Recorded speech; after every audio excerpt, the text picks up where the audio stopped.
Dragon Ball fans, I am so hyped right now. I'm fasting, but I'm still hyped. Like, I can't hide my excitement. Not only did they just drop raw gameplay for us, they also just released at the same time a Power vs Speed trailer.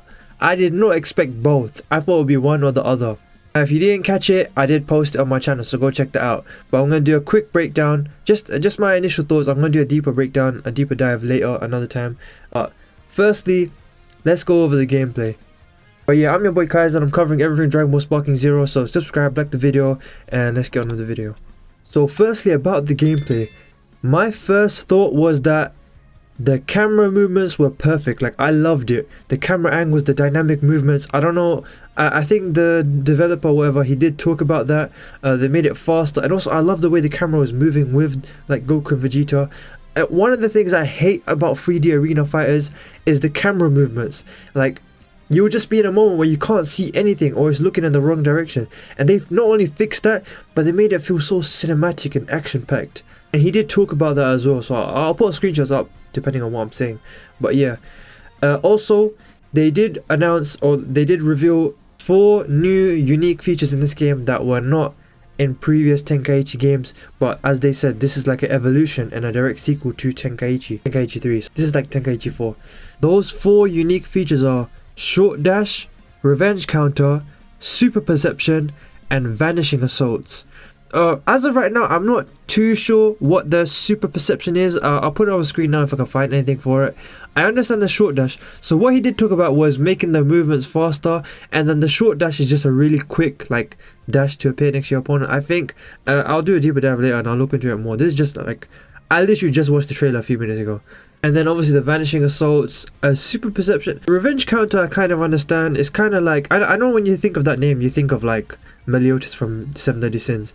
I think it's like a push-pull counter or whatever in boxing. Like, when you're eating a punch, if you catch it at the right time, you can counter with the perfect shot back. I can't remember if Goku took damage when he did that in the trailer, in the gameplay reveal. I'll put that on screen now. But that looked really smooth, and it looked like you have to time it right. And that's stuff that this is just everything I love about this game and this trailer already.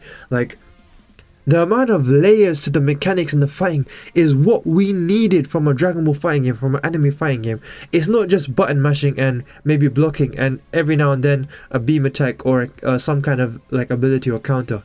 There is so many layers to this. Like this revenge counter, I love everything about it.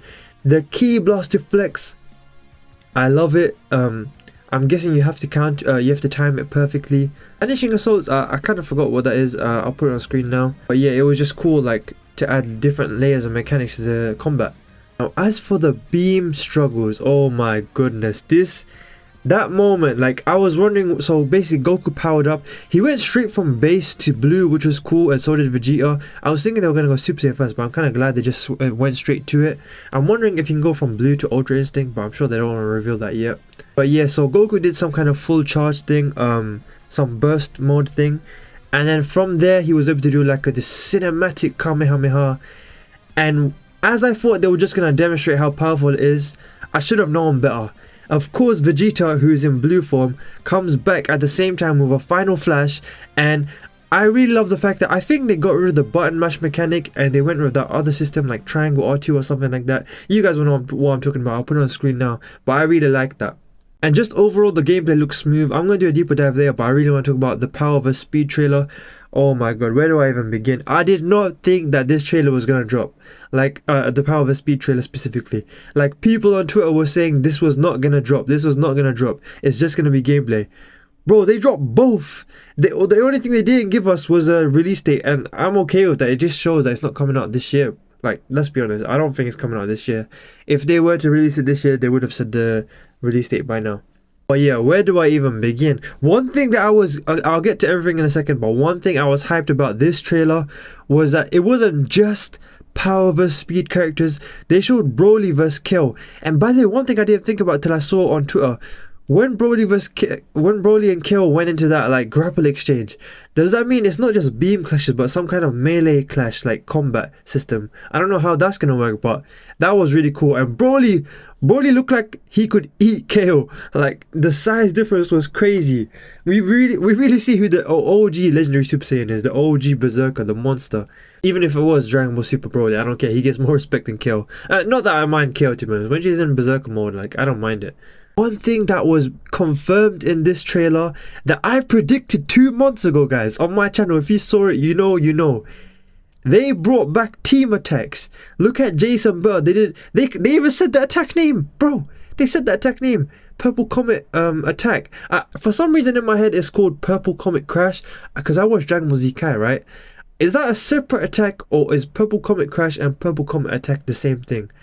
Or maybe Purple Comet Attack is like the when they just hit you, but Purple Comet Crash was when they shoot these purple discs or whatever. I don't know. You guys let me know down below in the comments. And by the way, comment down below your thoughts on the trailer, who you want to see, what did you think about the trailer and the gameplay, and yeah, just let me know your thoughts in general. And like and subscribe and check out my other videos. But yeah, so I'm trying to get to 500 subs by summer, so let's hit that, guys. Oh yeah, so what they did show, which we kind of saw coming, was power characters, so like the big brute characters versus the speedy characters. Now, one that stuck out to me in particular because it was the most like realist example of brute power versus speed was Dispo versus Super Trunks. Now at first I was thinking, is this Ultra Trunks or Super Trunks? But it seems everyone's calling him Super Trunks. I don't know if it said it in the trailer or not. I think it might have written Super Trunks. Does that mean that he can turn into Ultra Trunks, or am I bugging? Like, he does have like the more bulkier form after that, right? I know they said that's meant to be like an inferior form because he becomes slow, but that's like raw power, right? And then Dispo is like the fastest character in Dragon Ball or something like that. It makes perfect sense. And by the way, the Dispo gameplay, I saw people on Twitter saying it as well, the Dispo gameplay looks so fun. Like, people are saying the speed characters in general look more fun, but I don't know, I feel like there's something empowering when you end up playing as a power character, you know what I'm saying? Like playing as Broly and just like slow punches but big powerful punches, and then that big roaring beam attack that he does from his mouth, like, it's gonna feel great playing as that. And just tanking hits from the speed characters, like those Dispo hits, while they were fast and they'll come from every angle, they were probably not gonna do as much damage as like say a Broly attack.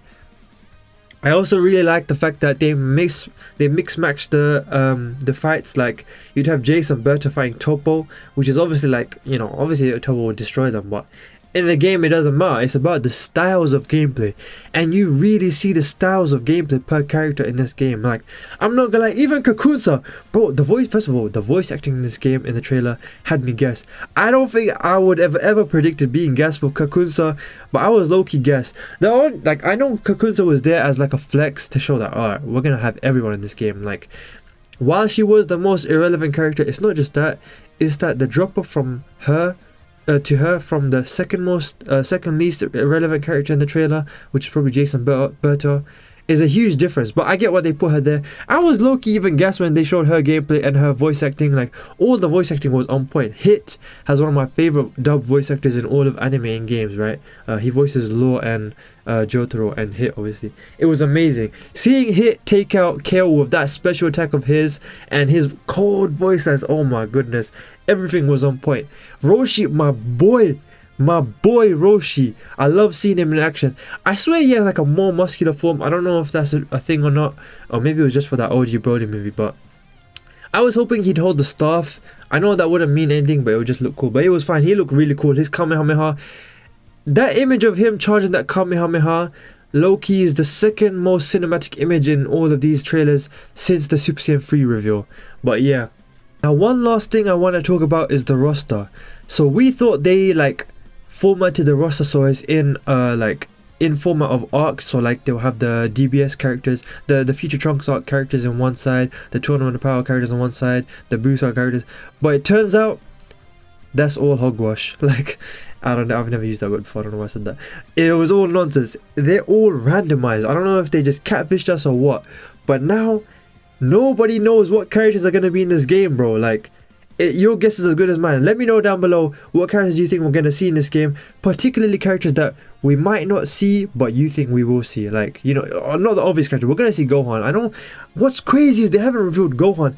I feel like they're saving Gohan for a Dragon Ball Sparking character reveal, like Orange Piccolo and Beast Gohan. But you let me know down below who you think we're going to see. But what I was going to say is, let me know characters you think we're going to see that aren't obvious, like that soldier guy from Jiren's universe, or the Winnie the Pooh looking motherfucker, Magenta, and all those guys. But yeah, let me know down below. Comment down your thoughts, like and subscribe to the video. I'm gonna do a deeper breakdown on the gameplay and on that trailer in the coming days, maybe even today, maybe even tomorrow, I don't know. Check out my other videos, they should be up on screen now. Let's get to 500 subs, guys. Let's get to 1k this year. That's my goal for this year. Thanks for all the support, and I'll see you in the next video. Peace.